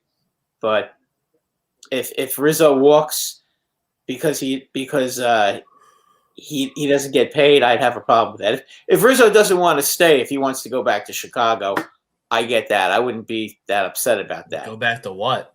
Baez is gone. Brian's gone. I know. But maybe he just likes it there. Who knows? I mean, his family's been there. I would be trying to keep Anthony. Oh, the Yankees! Listen, terrific player. I would love him. I would hope that they do. I mean, the guy's probably the best defensive first baseman in baseball right now. I mean, he's phenomenal. Some of the scoops he's made, I haven't seen that. He's the best first baseman defensively they've had since Mattingly. Boy, you get the green light on the DH. You move Reese to DH. You bring in Rizzo. You find the money for Rizzo somehow in Philadelphia. That's something I would like to see. And you have three really good left-handed hitters in Bryce, Rizzo and Gregorius for next year. Rizzo is a big-time player, and he is definitely a difference maker. Gallo is a pretty good player. I like Gallo. Haney, had a terrible game against Baltimore last week. Yeah, he had one rebounded nicely. The game Saturday, he had 2 terrible innings, especially in the first inning wasn't quite as bad. The Yankee defense kind of let him down in the first inning. Second inning, he was terrible. He threw 40 pitches. I mean, he had given up 4 runs, but then he went and threw up 4 zeros against Seattle, and the Yankees came back from 4-1 and won the game 5-4. And he got the win. So, Haney's okay as long as you're talking about a 5th pitcher to fill in until we get our guys back. He's fine. I could deal with him. Yankees should be able to score enough runs when he's pitching. So, what's the pulse of what are they? Are Yankees fans over the moon talking World Series, or will they be happy with a wild card? I'd be happy with a wild card because you know what I think in a wild card we get our ace pitcher. I mean, what do you want out of life? we get Cole pitching in a playoff game, in a sudden death playoff game. Who are we worried about that's going to beat us in a 1-game series in Yankee Stadium with them pitching? Well, you might not be at home. I think if they do get to the wild card, I think they'll be at home. I think that they're gonna catch Oakland, and I think they're gonna catch Boston as well. So the only question is if they play Toronto. And to be honest with you, Toronto's the one team that could give them or anybody else trouble because they can hit. I mean, you look at the wild card standings in the American League. I mean, it's tight. Oakland and Boston. Boston ain't staying there. The Yankees are only 2.5 back of Boston. Basically, they're tied. Well, it's one in the loss column. The Yankees kind of control their own destiny with Boston, and they kind of control their destiny with Oakland. I think they have a 4-game series at the end of the month in Oakland, so that might tell you who's gonna finish where as far as Oakland is concerned. And by the end of the month, the Yankees will be back at full strength. So I mean, Oakland. They might even have Kluber back by then. I mean, Oakland. I mean, they lose Ramon Lorano for the rest of the year because of a steroid suspension. That's a big loss. He's a good player, offensively and defensively. That Matt Olson is unbelievable, though. I mean, he's like a one-man wrecking crew. I was watching a little bit of Oakland against Texas this weekend, and he's really good. That's all I can really just say. He can just hit. He's a flat out menace. And they bring in Starling Marte. That was a phenomenal acquisition. He's a good hitter. He's a good hitter too. But I still question Oakland with their bullpen. I don't think that their bullpen is very good. I'm not crazy about their starting pitching either. I think the Yankees are a better team than Oakland. I think they're a better team than Boston. I think they're a better. I don't know if they're a better team than Toronto. Oakland's like the poor man's version of Toronto, in my opinion. Yeah, they're not. They have a good lineup, but it's not as good as Toronto.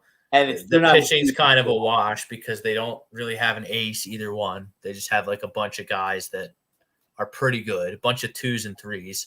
Right. Or 3s and 4s. I think with Toronto, it's kind of more like 3s and 4s. But Toronto's way better.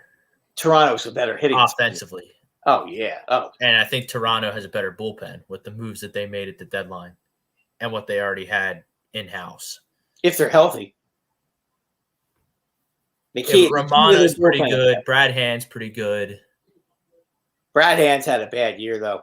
He really hasn't had a great year. Romano is very good. I'll give you Romano. He's very good. Toronto is a good team. Again, their pitching has kind of let them down, but it just seems like since they've been able to play in their games at home again, it's made a big difference, and they've become this extremely dangerous team. Let's segue. Let's talk a little football. First week of preseason upon us. Phillies. Eagles, Steelers Thursday night. I know your Giants are playing the Jets. It's getting exciting. Formulating my predictions. And boy, oh boy, Howie Roseman, in terms of the Philadelphia Eagles, he is coming out of this thing. As much heat as he was facing at the end of last season after going 4-11-1 or whatever the heck they went last year, he's coming into this season smelling like a rose. He trades Carson Wentz. Carson Wentz is hurt. He picked Devontae Smith, which was, I don't know I think Devontae Smith's going to be good, but the fact that he's already hurt is telling, even though I think that he's going to be fine. Very PR-friendly pick. I'd be worried about Rager if I were you. I'm extremely worried about Jalen Rager. Yeah, he's hurt again. Stiff. Brad, he's a 22-year-old receiver who failed his physical to open camp. No excuse. If you're a 300-pound lineman and you're a little out of shape because you're lifting too many weights in the offseason or whatever, maybe you weren't working out at all. I don't know. You can play yourself into shape if you're a lineman. But a wide receiver should not be having to do that. No. And then I think that Howie's made a bunch of under-the-radar signings, like Steven Nelson. Steven Nelson started on a playoff team last year. He's going to start across from Slay. Like that plugs a little bit of a hole in your second corner because Avonte Maddox can't play. You still don't have any linebackers. You still don't have a safety. Left tackle still question mark. So, we're going to see. But I don't think the Eagles are finishing last in this division. I know you don't like me for saying it, but I think your Giants are going to finish last. Oh, come on, Rob. Our defense is significantly better than yours. Significantly. Well, I think your boy Joe Judge is on the verge of losing this football team. Why? Because they're fighting? I kind of like that. I think it's good that they're fighting. Full team brawls are not good. Rob, they almost had another one the other day because the offense is getting frustrated because the defense is dominating them. That's all. I think that. Well, I don't think Daniel Jones is your answer at quarterback. I think you're. I think he's a hell of a lot better than the stiff that you have. That's for sure. Jalen Hurts. I think that's to be determined. I think that's to be determined. I think it's way too early to say that at all. He's not an accurate quarterback. Come on. I didn't say he was an accurate quarterback, but I do think Daniel Jones is a hell of a lot more accurate. Defense. He's a hell of a lot more accurate quarterback than Jalen Hurts is. Time will tell. And I think that Joe Judge doesn't care about the fighting. And by the way, the guys that retired, let them go. They're freaking wimps. If they can't. Nobody retired that was of any significance. No, it doesn't matter. Who cares? They were all the guys that retired were guys that they signed late as free agents, and they couldn't hack it, so they quit. Okay, I want to look at this Giants schedule. I want to see if there's any merit to my take that the Giants are going to have an elite defense this year, Rob. Which is not. I hope so because I don't think Daniel Jones is going to be getting much done at the quarterback position on offense. No, they got significantly better receivers. Saquon Barkley is going to play more than 2 games this year. I think that's pretty much established. Their wide receiver, they're a lot deeper with their wide receivers. They're a lot deeper at tight end. I mean, they're a better team this year than they were last year. And I can't really say that about the Eagles. I just don't think the Eagles are a very good team. I think the Eagles hit a home run with their head coach. Who has no head coaching experience at all. So we'll see. Well, I mean, you're singing the praises of Joe Judge. He didn't have any. A lot of these guys get hired with no experience. That doesn't mean anything. Andy Reid had no experience. He was the greatest coach in the team's history. Doug Peterson didn't have any head coaching experience. He won the team's only Super Bowl. So that's not a good argument. It took him 3 years, though. He didn't do it his first year. I didn't say the Eagles were going to win the Super Bowl this year. I said they weren't going to finish last. There's a big difference. They are a lock to finish last. They are a horrible football team. I don't think they're a horrible football team. I don't think they're a horrible football team. I think they're going to be way closer to 500. Their offensive line is old. Their safeties suck. They have no linebackers. They have maybe 2 decent linemen. Come on, Rob. Let's be honest. Darius Slay. They're very strong. They're very strong. They're very strong in the trenches on both sides of the football. Right. Okay. Keep telling yourself that they're going to be 4-13 this year. No, they're not. Maybe 5-12 if they're lucky. I'll take over 6. I'll take over 6.5 wins. Oh, they're going to be awful this year. They're going to be in last place. The Giants are going to be fighting for a division title, and you guys are going to be the doormat that everybody steps on. I don't think that the Giants are. I don't see it with the Giants. That's okay. I think the Giants are going to be. Dallas is going to win this shitty division by 4 or 5 games. I think Dallas is. They're not going to win by 4 or 5 games. Dallas is still. They are. That's my opinion. Doesn't matter. It doesn't matter if Dak's there or not. Their defense still stinks. Their running back is starting to get old. Their offensive line is not nearly. It's a shell of itself now. Dallas is not that good. They're just not. They have good. They have good talent positions, if you know what I mean. The receiver, tight end, quarterback, running back. They've got those positions. They've got that are solid. But so with the Giants. Who's the only team in the East with a franchise quarterback? The Legitimate, proven. The Cowboys. That's what I'm basing my. Who has the worst defense in the division? Probably the Eagles, but there are good division. There are good. Well, it could be the Cowboys. The Cowboys could be the Cowboys. Their defense is pretty bad. Okay, week 1 you play Denver. That's going to be a hard. I love Denver's Are they roster playing outside there? of They quarterbacks. playing there? Are they playing It's at here? MetLife. Giants will win that game. 425 game on Fox. Okay, so you have them 1-0. At Washington. 2-0.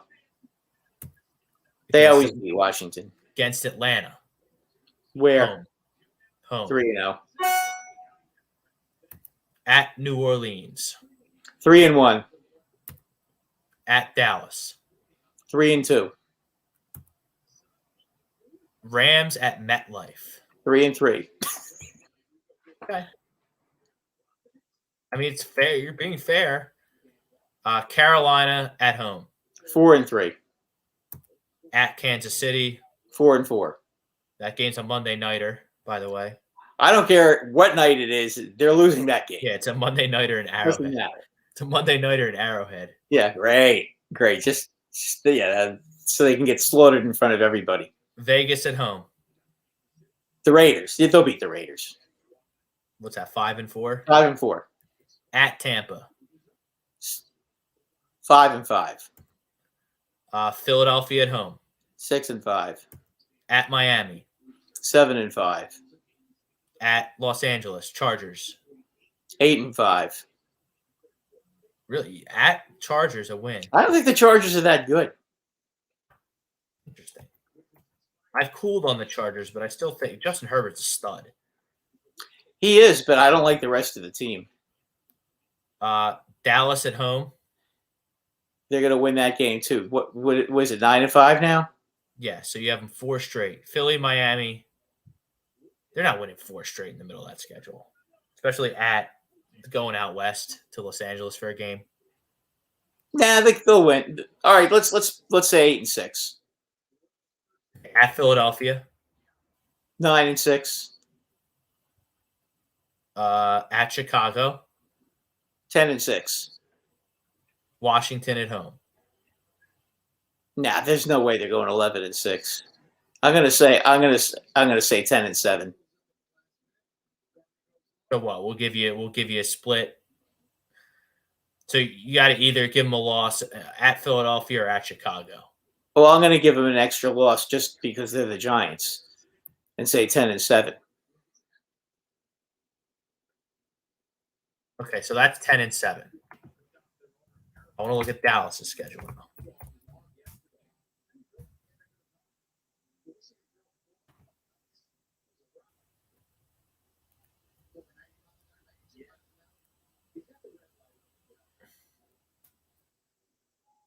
All right, first game's the Thursday nighter at Tampa. 0-1. At the Chargers. 1-1. Home against Philadelphia. 2-1. Carolina at home. 3-1. Giants. In Dallas. Yes. 4-1. At New England. 4-2. You think New England's good? I don't think New They'll England's beat good at all. Dallas. They'll beat Dallas. Okay. At Minnesota. 4-3. Let me get. Where was I? What was the last game I just said? Minnesota. Minnesota. Okay. Home against Denver. 5-3. That should be a win. Home against Atlanta. That should be a win. 6-3. At Kansas City. 6-4. Obvious loss. Vegas. That's a win. 7-4. That's a win. At New Orleans. That's 7-5. always a tough. I don't think New Orleans is that good this year, but okay. Yeah, we'll but I still think they'll beat Dallas. 7-5. At Washington. 7-6. At New York. 7-7. Washington at home. 8-7. Arizona at home. 9-7. At Philadelphia. 9-8. Okay, so you have a 10-7. You have a 10-7 Giants. You have a 9-8 Cowboys. Yeah, I think the Eagles could beat them at home. I think if the Eagles have a chance to knock the Cowboys out of the playoffs, I think they'll do it. They're not going to. They won't lie down the last game of the season this year. If they want to knock the Cowboys out of the playoffs, I think they'll activate anybody they can to win that game. Well, they didn't last year. Okay, now you got the Washington. Yeah, but it's a little different because that was first of all, it was the Skins or whatever, the Washington football team, and they can't stand the Giants, so they lost on purpose. But I think when it comes to the Cowboys, I think that's a different story. That's their rival, and I think they'll get up and they'll find a way to win that game. Here, let's do Washington schedule real quick. Okay. Chargers at home. Chargers in Washington, right? In Washington, FedEx. Yeah, 1-0.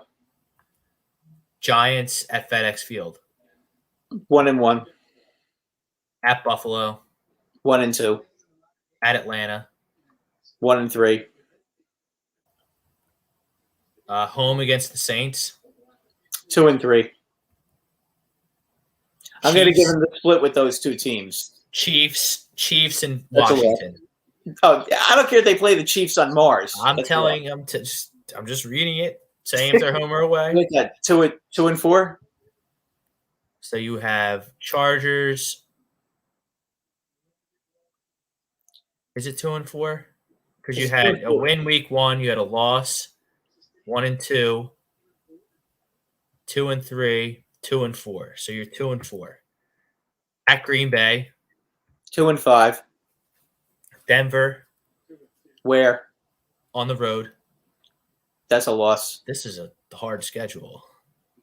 Well, they're a first place team, Rob. I understand. Yeah, I get it. Too bad, isn't it? That's what happens when you come in first place. You know, they stunk. If they don't get good, if they don't get good quarterback, if they don't get decent quarterback play, they're going to be in trouble. They don't get phenomenal quarterbacking, they're going to be in trouble. It doesn't get any easier these next couple games at Denver. Fitzpatrick is not good at Fitzpatrick win in Denver.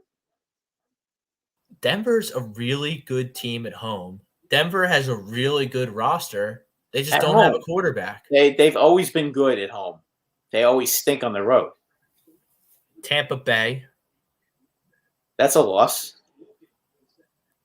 What are we at here? 3-7, 3-8. That's week 10. So what? We're 3-7.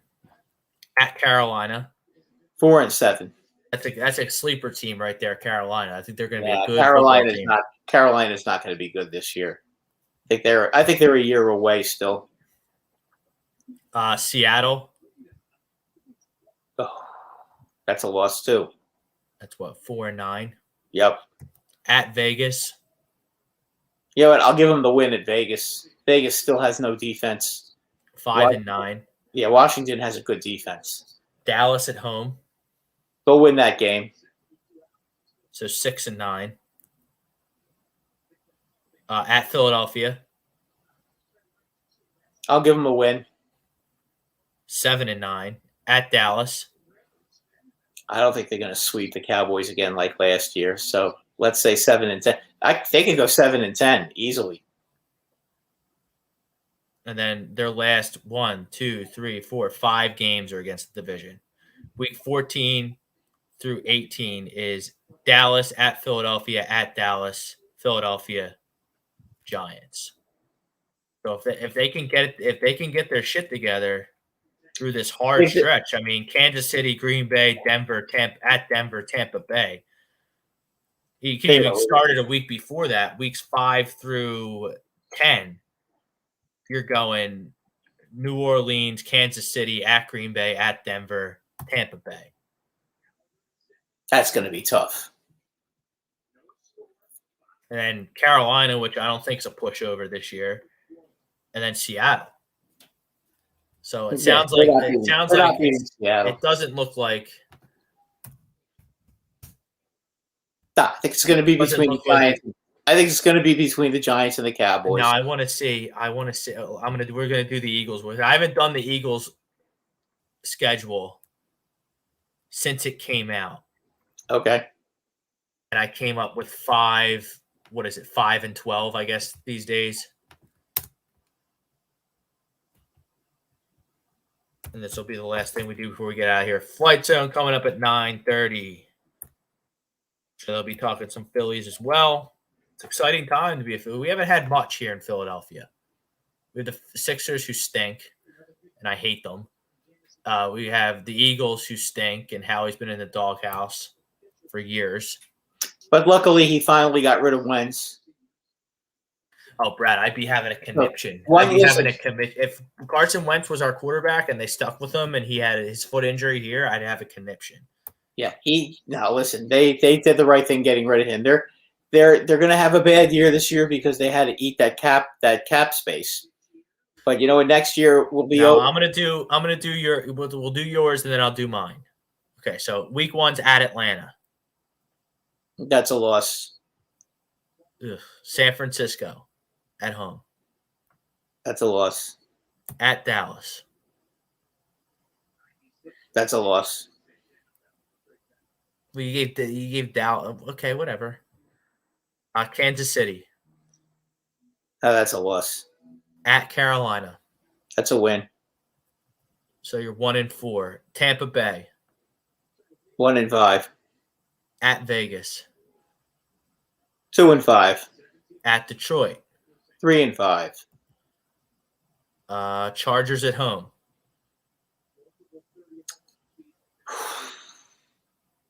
They beat the Chargers. No, 3-6. At Denver. 3-7. New Orleans. Home. You know what? I'm going to give them a win. They have kind of owned the Saints the last especially in Philly. So I'm going to give them the win on that one. So 4-7. At the Giants. 4-8. At the Jets. 5-8. Bye week. Washington. Where? Home. 6-8. Giants home. 6-9. At Washington. 6-10. Versus Dallas. So home versus Dallas. 7-10. So that's over. You said they were going to go 4-13 earlier. So that's not 4-13. Well, their schedule is a little bit easier than I thought it was. I forgot that they do have a last place schedule. All right, let's see. Atlanta. I'm not impressed with Atlanta at all. So I'm going to give them a win there, 1-0. San Francisco, they're not going to win that game, 1-1. Dallas at Dallas, that's a loss, 1-2. No. Yeah, 1-2. Sorry. Kansas City at home, no way. 1-3. At Carolina, you gotta find a way to win at Carolina. I gave him that one. So that's what, 2-4. No, 2-3. Sorry. 2-3. Tampa Bay, that's a Thursday night game. No. What's that? 2-4. At Vegas. Vegas, I'm not a Vegas guy at all. No, me neither. I think they're terrible. So that's 3-4? Yeah. No, 3-5, I think. No, that's only week 7. Okay, 3-4. 3-4. You get your back to 4-4. You go to Detroit and you win on Halloween. I don't think you beat the Chargers at home. I just think that they're. So what do we have? 4-4, 4-5 at Denver. That's a game you got to win if you want to be serious. I don't think they're winning in Denver. So I'll give them a win there, 5-5.